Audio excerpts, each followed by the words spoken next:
ਇਹਦੇ ਉੱਤੇ ਗੱਲ ਕਰਾਂਗਾ। ਗੁਜਰਾਂਵਾਲੇ ਦੇ ਕਿਸੇ ਬੰਦੇ ਤੋਂ ਪੁੱਛ ਲਓ ਨਾ ਕਿ ਕੀ ਤਾਰਫ ਹੈ ਜਨਾਬ ਦਾ, ਉਹ ਕਹੇਗਾ ਜੀ ਮੈਂ 3 ਮਾਰੇ ਨੇ, ਇੱਕ ਆਖੇਗਾ ਜੀ ਮੈਂ 1 ਮਾਰਿਆ, ਦੂਜੇ ਆਖਣਗੇ ਮੈਂ 5 ਮਾਰੇ ਨੇ, ਮੈਂ 7 ਮਾਰੇ ਨੇ। 10 ਗੱਡੀਆਂ ਨੇ, 20 ਗੱਡੀਆਂ ਨੇ, 15 ਗੱਡੀਆਂ ਨੇ, 5 ਗੱਡੀਆਂ ਨੇ, ਸਿਵਕ ਹੈ, ਅਲਟਸ ਹੈ, GLI ਹੈ, ਰੀਵੋ ਹੈ, ਡਾਲਾ ਹੈ, ਵੀਗੋ ਹੈ, ਆਪਣਾ ਜੀ ਛੋਟੀਆਂ ਗੱਡੀਆਂ ਵੀ ਰੱਖੀਆਂ ਨੇ ਬੱਚਿਆਂ ਦੇ ਸਕੂਲੇ ਆਉਣ ਜਾਣ ਵਾਸਤੇ। ਅੱਛਾ, ਚੁਦਰਾ ਦੇ ਵੱਧਰ ਪੈ ਚੀਕਦੇ ਨੇ। ਚੁਦਰਾ, ਵੜੈਚ, ਵਿਰਕ, ਚੀਮੇ, ਰਾਣੇ, ਕਿਸੇ ਵੀ ਜ਼ਾਤ ਦਾ ਕੋਈ ਵੀ, ਹਰ ਜ਼ਾਤ ਦਾ ਬੰਦਾ ਦੇ ਚੁਦਰਾ ਦੇ ਵੱਧਰ ਪੈ ਚੀਕਦਾ। ਲੇਕਿਨ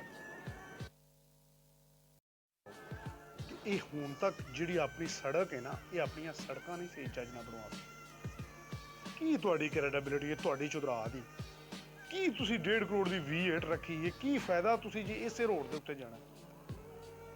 ਉਹ 2-2 ਘੰਟੇ ਇੱਕ ਛੋਟੀ ਜਿਹੀ ਜਗ੍ਹਾ ਦੇ ਉੱਤੇ ਟ੍ਰੈਫਿਕ ਜਾਮ ਰਹਿੰਦੀ ਹੈ।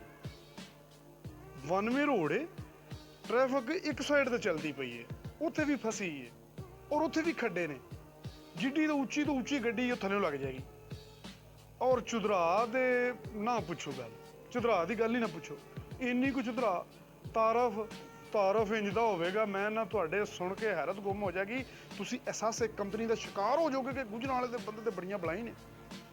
ਕਿਸੇ ਨੂੰ ਪੁੱਛੋਗੇ ਨਾ ਜੀ, ਮੇਰੇ ਕੋਲ ਜੀ ਇੰਨੀਆਂ ਤਰਾਈਆਂ ਨੇ, ਇੰਨੀਆਂ ਕਲਾਸ਼ਨਾਂ ਨੇ, ਰਿਪੀਟਰਾਂ ਜਾਪਾਨੀ ਚੀਜ਼ ਰੱਖੀ ਹੈ, ਪਿਸਟਲ ਵੀ ਕਿਹੜਾ ਜੀ ਬਰੀਟਰ ਸਪੇਨ ਦਾ ਆਇਆ, ਦਨਾਲੀ ਉਹ ਵੀ ਸਪੇਨ ਦੀ ਹੈ, ਬੈਲਜੀਅਮ ਦੀ।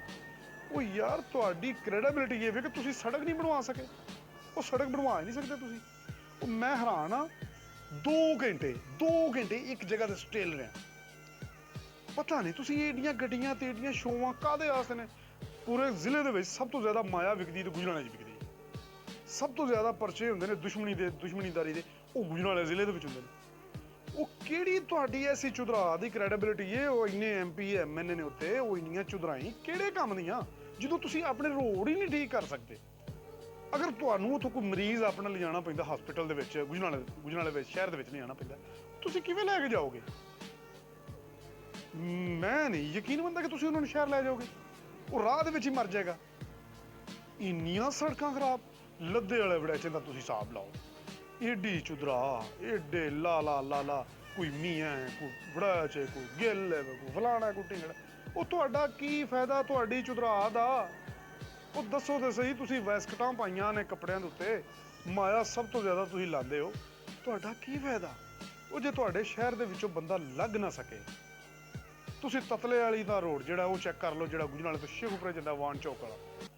ਵਾਹ, ਤੁਹਾਨੂੰ ਗੱਡੀ ਆਪਣੀ ਮੋਢਿਆਂ ਦੇ ਚੁੱਕ ਕੇ ਲੈ ਜਾਣੀ ਚਾਹੀਦੀ ਹੈ। ਔਰ ਤੁਹਾਡਾ ਇਲਾਜ ਹੈ ਗੁਜਰਾਂਵਾਲੇ ਦੇ ਜ਼ਿਲ੍ਹੇ ਦਾ। ਉਹਨੂੰ ਵੋਟ ਦਿੰਦੇ ਹੋ ਜਿਹੜੇ ਨਾਲ ਕਲਾਸ਼ਨ ਵਾਲੇ ਹੁੰਦੇ ਨੇ, ਤਰਾਈਆਂ ਵਾਲੇ ਹੁੰਦੇ ਨੇ। ਇਹ ਇਲਾਜ ਬਿਲਕੁਲ ਹੁਣ ਇਵੇਂ ਰਕਸ਼ਿਆਂ ਦੇ ਉੱਤੇ ਪੀਟਰ ਵਾਲੇ ਰਕਸ਼ੇ ਚੱਲਦੇ ਨੇ ਤੁਹਾਡੇ ਏਰੀਏ ਦੇ ਵਿੱਚ। ਤੁਸੀਂ ਇਹ ਹਿਸਾਬ ਲਾ ਲਓ ਕਿ ਤੁਸੀਂ ਅਜੇ ਤੱਕ ਚਿੰਗਜੀ ਰਕਸ਼ਾ ਨਹੀਂ ਲੈ ਸਕੇ, ਜਾਂ ਉਹ ਤੁਹਾਡੇ ਏਰੀਆ 'ਚ ਨਹੀਂ ਚੱਲ ਸਕਦੇ। ਪੀਟਰ ਵਾਲੇ ਰਕਸ਼ੇ ਚੱਲਦੇ ਨੇ, ਜਿਹਦਾ ਨਾ ਲਿਖਤ, ਨਾ ਪੜ੍ਹਤ, ਨਾ ਰਸੀਦ, ਨਾ ਕਰਦਾ। ਵਾਹ ਗੁਜਰਾਂਵਾਲੇ, ਵਾਹ, ਐਡਾ ਸ਼ਹਿਰ ਲੱਭਣੇ ਨਹੀਂ।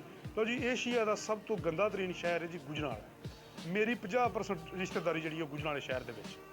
ਮੇਰੀ 50% ਮੇਰੇ ਆਪਣੇ ਸ਼ਹਿਰ 'ਚ, ਲੇਕਿਨ 50% ਜਿਹੜੀ ਨਾ ਸਾਡੇ ਗੁਜਰਾਂਵਾਲੇ 'ਚ। ਉਹਨਾਂ ਦੀਆਂ ਗੱਲਾਂ ਜਦੋਂ ਸੁਣਨੇ ਆ ਨਾ ਅਸੀਂ, ਚਲੋ ਕਿਸੇ ਵਿਆਹ ਸ਼ਾਦੀ ਦੇ ਇਕੱਠੇ ਹੁੰਦੇ ਆ, ਲਾਸਟ ਬੇਈਮਾਨ ਨਾਲ ਇੰਝ ਦੀ ਗੱਲ ਕਰਨਗੇ ਕਿ ਬੰਦਾ ਜਿਹੜਾ ਨਾ ਉਂਝ ਹੀ ਅਹਿਸਾਸੇ ਕੰਪਨੀ ਦਾ ਸ਼ਿਕਾਰ। ਮੈਂ ਆਪ ਹੋ ਗਿਆ ਵਾਂ ਐਡਾ ਤੇਜ਼ ਬੰਦਾ, ਮੈਂ ਬੋਲ ਚਾਲ ਲੈਣਾ ਵਾਂ, ਮੈਂ ਬੇਹੋਸ਼ ਹੋ ਗਿਆ। ਮੈਂ ਅਹਿਸਾਸੇ ਕੰਪਨੀ ਦਾ, ਮੈਂ ਕੰਪਲੈਕਸ ਦਾ ਸ਼ਿਕਾਰ ਹੋ ਗਿਆ ਵਾਂ ਗੱਲਾਂ ਸੁਣ ਕੇ। ਫੈਕਟਰੀਆਂ, ਸਟੀਲ ਮਿਲਾਂ ਉਹਨਾਂ ਦੀਆਂ ਨੇ ਉੱਥੇ। ਹੋਰੇ ਪਤਾ ਨਹੀਂ ਫਤੋਮਣ ਕੋਈ ਦੁਕਾਨ ਪਾਈ ਹੋਵੇ ਆਪਣਾ ਨਿੱਕੀ ਜਿਹੀ ਕੋਈ, ਤੇ ਆਖਣਗੇ ਸਾਡੀ ਉੱਥੇ ਪਲਾਜ਼ੇ ਦੇ ਵਿੱਚ ਦੁਕਾਨ ਹੈ ਮੋਬਾਈਲਾਂ ਦੀ। ਸਾਡੇ ਕੋਲ ਬੜਾ ਕੰਮ ਅਸੀਂ ਕਰਨੇ ਆ, ਬਹੁਤ ਬੜਾ। ਸਾਨੂੰ ਪਤਾ ਗੁਜਰਾਂਵਾਲੇ ਵਾਲੋ ਜਿੰਨਾ ਕੁ ਤੁਸੀਂ ਕੰਮ ਕਰਦੇ ਹੋ, ਸਾਨੂੰ ਸਾਰਾ ਪਤਾ। ਤੁਹਾਡੀ ਸੜਕ ਵੇਖ ਕੇ ਅਸੀਂ ਤੁਹਾਡੇ ਹਾਲਾਤ ਦਾ ਹਿਸਾਬ ਲਾ ਲੈਨੇ। ਤੁਸੀਂ ਆਓ ਇਹਦੇ ਨਾਲ ਦੇ ਸ਼ਹਿਰ ਚੱਲੋ, ਤੁਸੀਂ ਤੁਹਾਨੂੰ ਅਸੀਂ ਸੜਕਾਂ ਆਈਏ, ਅਸੀਂ ਨੂੰ ਆਂਦੇ ਜੇ ਸੜਕਾਂ। ਚਲੋ ਗੁਜਰਾਂਵਾਲੇ ਵਾਲਿਓ, ਕੁਝ ਤੇ ਤੁਹਾਨੂੰ